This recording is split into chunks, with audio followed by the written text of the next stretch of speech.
नमस्कार शेतकरी बांधवांनो, स्वागत आहे तुमचं किशोर दामेदार यूट्यूब चॅनलला। आणि आज आपण आलोय वर्धा जिल्ह्यातील आर्वी या गावामध्ये।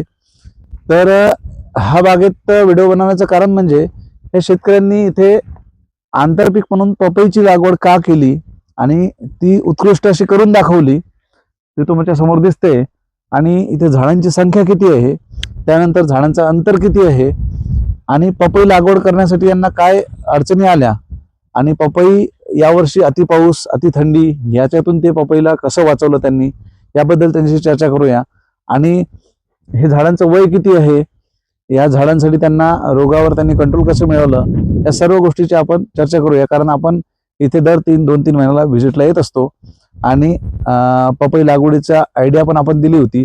पण पपई लागवड केल्यानंतर त्यांना अडचणी काय आल्या, नर मादी जे म्हणतोय, ही कोणती व्हेरायटी आहे, या सगळ्या गोष्टी चर्चा करू, जेणेकरून तुम्हालाही असा निर्णय घेण्यासाठी हा व्हिडिओ पाहिल्यानंतर योग्य निर्णय घेता येईल का लागवड करावी की नाही करावी, किंवा कोणत्या व्हेरायटीची करायला पाहिजे।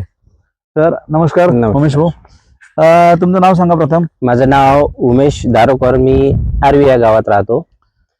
तर आपण आता जसं संत्र्याची झाडं लावले तर ते जवळपास आता 3रं वर्ष स्टार्ट झालंय। तर झाड यायला वेळ लागला किंवा वेळ लागते, आणखी 1-2 वर्ष आहे आपल्याकडे म्हणून। सर्वप्रथम मला सांगा की तुम्ही झाडांची लागवड जी केली ते किती अंतरावर केलेली?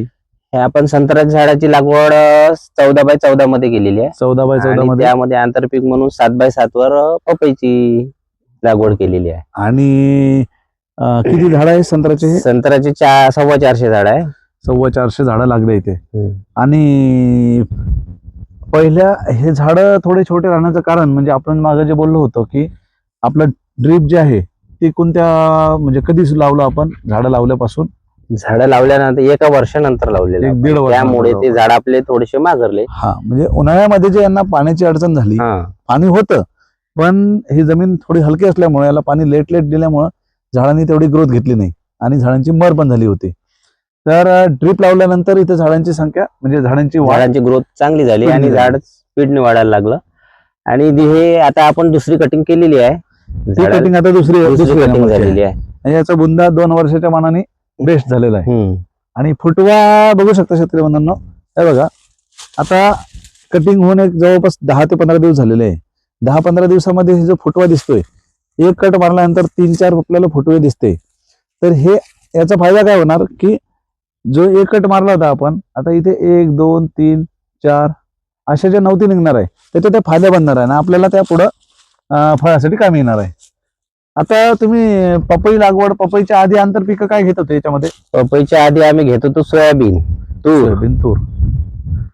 आणि तूर मी सांगतो प्रत्येक शेतकऱ्याला की तूर लावू नका, कारण तुरीनी झाड झाकलं जाते, झाडाची ग्रोथ थांबायची, झाड म्हणजे ग्रोथ नाही पकडायचं, आणि म्हणून आम्ही ते बंद केलं आणि आंतरपीक म्हणून पपईची निवड केली। साधारणतः आम्ही जवळपास 1300 झाडं लावले, पण ते कुठल्या महिन्यात लावले होते? एप्रिल महिन्यात। एप्रिल महिन्यामध्ये म्हणजे हेवी टेम्परेचरला यांनी लागवड केली होती, कारण ते अपेक्षित होतं ऑक्टोबर-नोव्हेंबर मध्ये हार्वेस्टिंग अपेक्षित होती यांना। पण यावर्षी अति पाऊस आल्यामुळे आपले झाड थोडेसे काही मरण पावले किंवा माघारले। आणि नराचा तुम्हाला जो प्रॉब्लेम झाला, नर यामध्ये जवळपास आपल्या 1300 झाडापैकी 300-400 ते नरच निघाले। 300-400 झाड नर निघाले आणि रोपांची संख्या किती लावली ते पण 1300। मग 300-400 नर निघाले म्हणजे नरला बिलकुल फळ येतच नाही, आणि काही झाड तोडून पण टाकले। आणि आता हे फळ कसं निघून राहिलं, म्हणजे थंडी जास्त असल्या कारणाने आपली बाग जे आहे पपईचे ते एका माल नाही तयार होऊन राहिला। तर जवळपास असा एकट दुकट माल सध्या चालू आहे, असं तयार होत आहे। आणि सध्या मार्केट रेट काय चाललाय? मार्केट रेट येत आहे आता 20-25 सरासरी चालू आहे, सरासरी 20-25 रुपये। माल बऱ्यापैकी आहे आपल्याकडे, पण तो एका दमाने निघून नाही राहिला। मग आता हा जो थोडा निघतोय तो तुम्ही कसं हार्वेस्ट करता? कॅरेट न्यायचा दलालीमध्ये, कॅरेटमध्ये 2-3 कॅरेट असं तुम्ही तर शेतकरी बंधूंनो, आपल्याला असंही करावं लागेल की जर आपला माल एक खट्टे वेळेत येत नाही आणि काही फळ तयार होते, तर तो आपल्याला मार्केटला स्वतः नेणं गरजेचं आहे, कारण जेणेकरून आपल्याला त्याचे पैसे होत राहील। आणि जेव्हा समजा टेम्परेचर वाढल्यानंतर पूर्ण तयार होईल, तेव्हा आपण डायरेक्ट व्यापाऱ्याला दाखवू शकतो हा माल। आणि आता याच्यामध्ये तुम्ही जे आंतरमशागत आहे ट्रॅक्टर तर बिलकुल जाणार नाही नाही याच्यामुळं. ट्रॅक्टर जात नाही, जोडीने पण होत नाही. आपल्याला याच्यात पॉवर विडरचा वापर करावा लागते.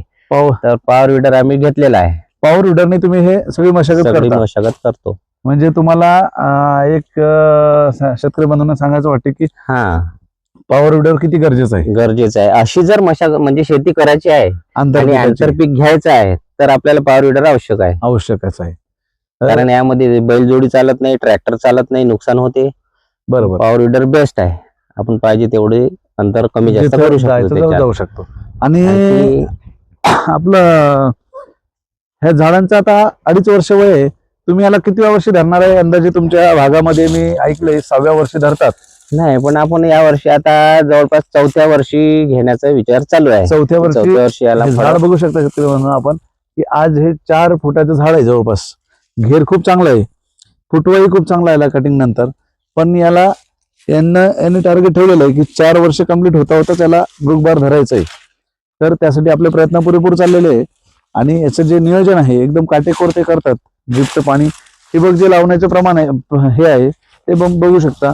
आता हे थोडंसं जवळ झालंय, नाहीतर हे बघा हे इथे आपण- थंडीमुळे नड्या आखून पण पावते हा. म्हणून त्या थोड्या हे तर झालेल्या आपण आहेत. इथे अंतर किती ठेवलं आहे ड्रिपरचं? म्हणजे जवळपास 2 फुटाच्या वरच ठेवलेलं आहे. 2.5 फुटापर्यंत ड्रिपचं अंतर ठेवायला पाहिजे.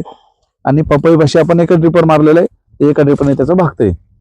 अशा प्रकारे आपल्याला शेती करायची. आणि जे आता इथे दारोकर साहेबांनी करून दाखवलंय ते ज्यांना ज्यांना ह्या तूर सोयाबीनच करतात ते आंतरपीक म्हणून पपई करू शकता, आंतरपीक म्हणून पेरू करू शकता. पण पेरू निमॅटोड खूप जास्त असतो, त्यामुळे थोडासा तिथे आपल्याला खर्च वाढू शकतो किंवा झाडांना त्याची लागण होऊ शकते, त्यामुळे ते टाळू शकता तुम्ही. पपई हे मला तरी असं बेस्ट वाटू राहिलंय की जवळपास 9 महिन्याचं 9 ते 10 महिन्याचं पीक आहे. 9 पहिली महिन्यात harvesting. हार्वेस्टिंग चालू होऊन जाते. पहिली हार्वेस्टिंग 9-10 पहिली. महिन्यामध्ये. आणि जवळपास तुम्हाला वाटलं तोपर्यंत ठेवू शकता. पण हे जसं जसं झाड वाढेल तस तसा माल वर लागतो. म्हणजे आता हे छोटं झालं झाड आहे. लागते, फळाची साईज कमी होते. फळाची साईज कमी होते आणि वरून माल हार्वेस्टिंगला त्रास पण होतो. त्यामुळे शक्यतोवर 12 ते 15 महिनेच ह्याचं हार्वेस्टिंग ठेवा. त्यानंतर हे तोडून टाका, परत तुम्ही नवीन प्लॉट लावू शकता.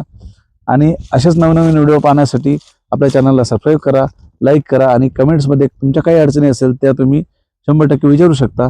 प्रत्येक कमेंट्सला आपण उत्तर देतो, थोडा वेळ लागतो. आणि फोन शक्यतोवर करण्याचं टाळा. व्हॉट्सअपला तुमचं नाव, गाव आणि अडचणी तुम्ही टाकू शकता. धन्यवाद.